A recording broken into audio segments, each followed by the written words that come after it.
ម៉ាយដងស្វិតមេម៉ាយចេះថ្នមបីបងក្រញិចលេថៃអលេញិចក្រមុំលេងក្តាច់នាំអស់អារម្មណ៍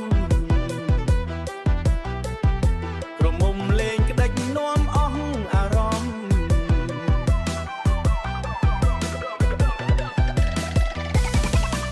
មេម៉ាយសល់លុយមិនខ្វល់រឿងចាយក្រមុំខ្ជះខ្ជាជាស៊ីចាយមិនគិតមេម៉ាយចេះរកចាំងចិត្តគុំនិត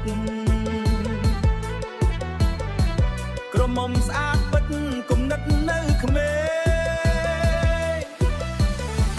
ស្រឡាញ់មេម៉ាយតែស្ដាយក្រមុំ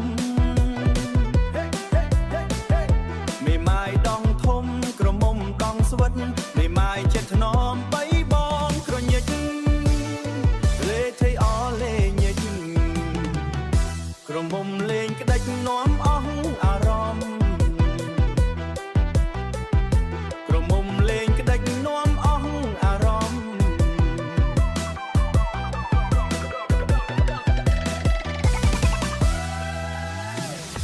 មេម៉ាយថ្មីថ្មីស្រមៃប្តីល្អក្រមុំបវរប្រាថ្នាដុល្លារបើយកទាំងពីរគួរគិតពិចារណាលីឡកមួយណាប្រគ្នាយើងមេម៉ាយចេញស្រាប់មិនហត់បងរៀនក្រមុំប៉ិន